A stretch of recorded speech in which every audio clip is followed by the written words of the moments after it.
Partilho com vocês palavras de Deus registradas no profeta Miqueias, do capítulo 6, os versículos de 1 a 8. Deus julga o seu povo. Escutem a acusação que o Senhor Deus vai fazer contra o seu povo. Levante-te, ó Deus, e faze a tua acusação, e que as montanhas e os montes ouçam o que dizes. Ó montanhas, ó alicerces firmes da terra, escutem a acusação que o Senhor faz contra Israel, pois ele tem uma questão para resolver com o seu povo. Ele vai acusar o povo de Israel.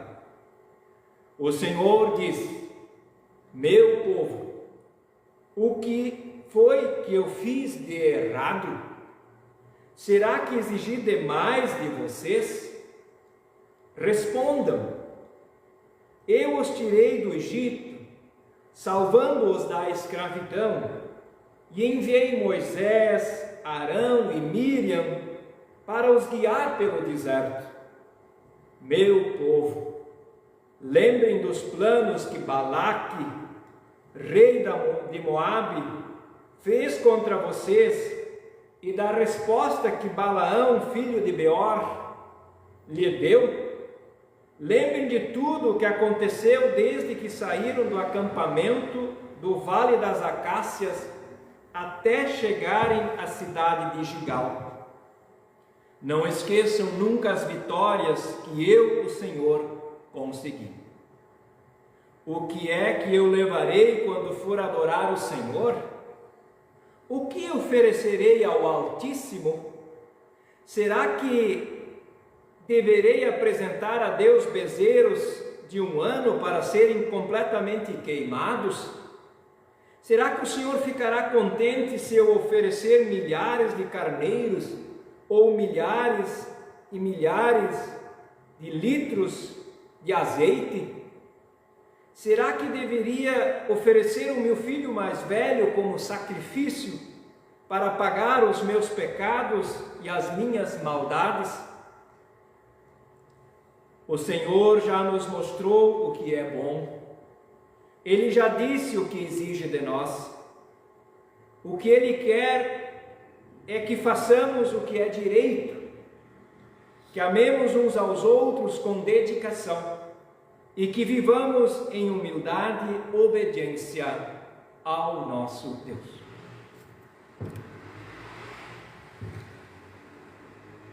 Estimada comunidade reunida aqui em São Leopoldo, e pelo que eu vi ali na transmissão de tantos lugares e de tantas regiões desse nosso país, que a graça do Senhor Jesus Cristo, o amor de Deus e a comunhão do Espírito Santo seja com você, comigo, conosco que estamos aqui no templo da comunidade evangélica em São Leopoldo.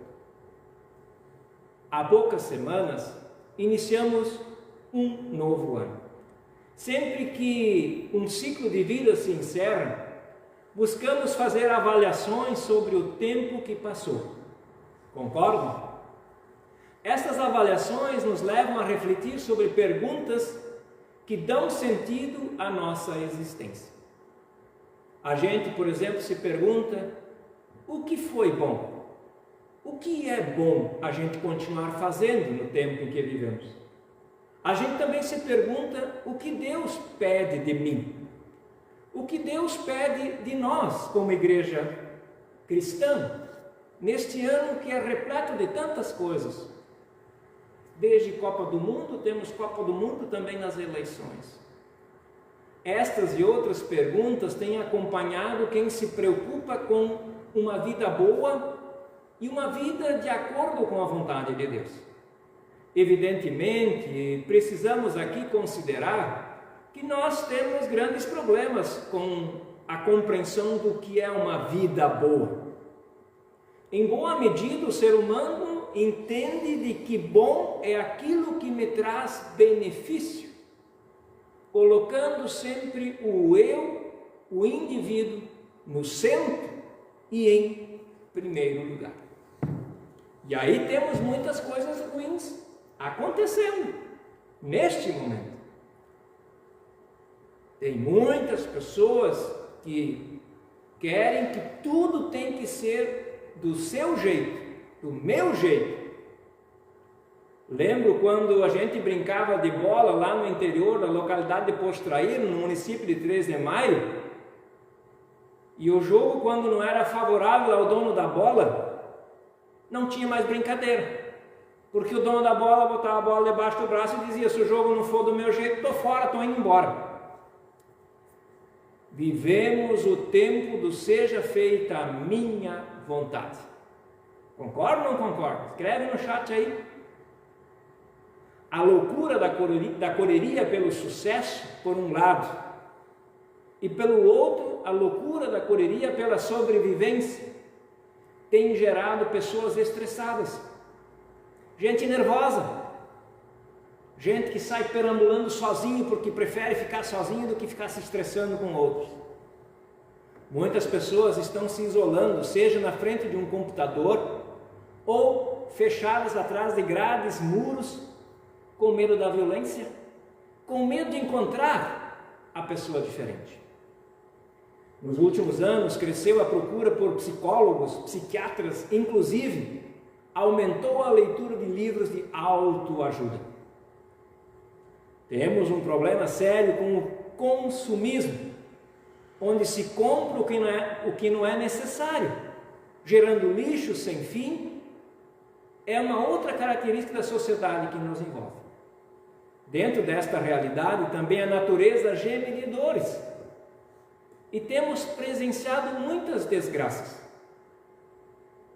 Diante dessa conjuntura, desse contexto, eu pergunto para nós: será que esta é realmente uma vida boa diante dos olhos de Deus? Essa vida que nós levamos, será que esta é uma vida boa? Nesta forma de viver, é interessante observar que também se desenvolveu uma relação individualista com Deus. Procura-se negociar com Deus, desenvolvendo uma teologia da retribuição e da prosperidade, onde se troca dízimo por bênçãos, saúde, prosperidade, riqueza, milagres e também na área da política, poder. Será que é isto que Deus pede de ti e de mim? Será que é isto que Deus pede de nós? Deus em Miqueias pede que olhemos estas questões numa perspectiva do julgamento. Sim, olhar essa nossa realidade numa perspectiva eminente de um julgamento. Miqueias atua como advogado de acusação, baseando a sua acusação contra o povo de Israel, contra o povo onde nós estamos, baseando-se nas Sagradas Escrituras. O povo é acusado de não obedecer aos mandamentos de Deus. A defesa responde dizendo que, na verdade, o povo ofereceu sacrifício de bezerros e carneiros e até mesmo de crianças primogênitas. E o povo se pergunta: o que mais poderia ter feito para agradar a Deus? Miqueias então afirma que os rituais religiosos por si só não servem para nada. Os rituais religiosos por si só não servem para nada. As bênçãos de Deus destinam-se a incentivar a gente a ser bênção para a pessoa semelhante, aquele que vive ao meu lado, e ser bênção para a criação de Deus. Este é o sentido verdadeiro da religião, do cristianismo. Ser bênção para outra pessoa, ser bênção para a criação de Deus. Gente querida, a palavra de Deus chama o povo à responsabilidade. E não nos enganemos nesta acusação de Miqueias. As lideranças políticas, nós religiosos e as elites, esses que se acham que têm o rei na barriga, também fazem parte. A única pessoa que teve o rei na barriga foi Maria, quando carregou Jesus durante 9 meses na gestação. As montanhas, os montes, os alicerces da terra são testemunhas das acusações de Deus contra o povo. A história do êxodo, a conquista da terra prometida são relembradas em nosso texto. Os grandes líderes são mencionados, Moisés, Arão e Miriam. O acusador também traz à memória os grandes feitos de Deus pelo seu povo.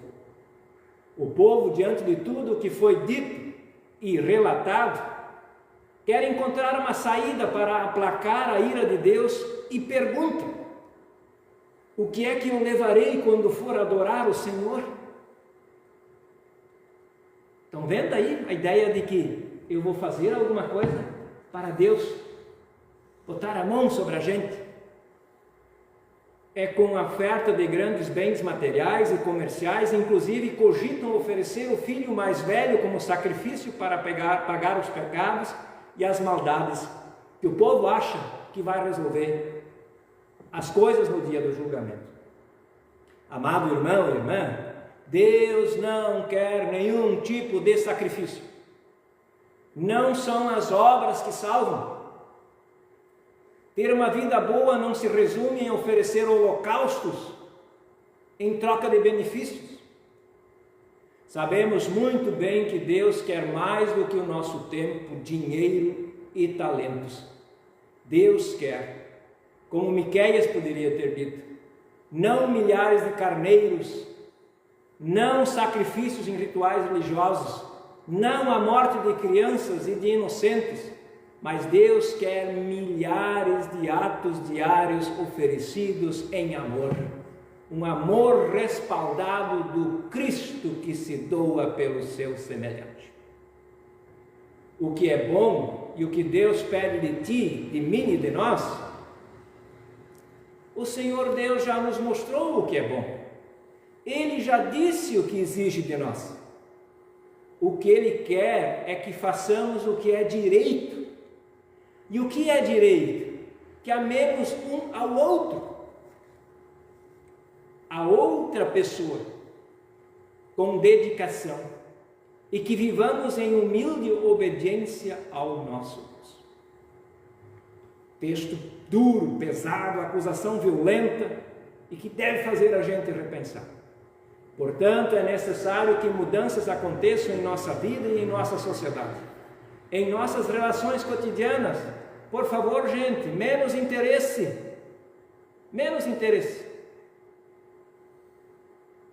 A nossa motivação necessita ser a gratidão por tudo que Deus tem realizado em nossas vidas. Não estamos prontos, nem estamos no centro do mundo, mas vivemos em relação com outras pessoas, com a sociedade, com a natureza e com o próprio Deus. A cristandade neste tempo de Epifania, se aproximando já ao tempo da Quaresma, é chamada a fazer a diferença. Já nos foi anunciado o que é bom e o que Deus pede de ti, de mim e de nós. Repito, o que Deus pede de ti, de mim e de nós é praticar a justiça, amar a misericórdia e andar humildemente com Deus. Dito isso, rogo a Deus, em meu nome e em nome de vocês, que Ele seja misericordioso com a gente no dia do julgamento, que Ele nos dê a graça imerecida, pois bem-aventurados são os pobres de muita coisa. Amém.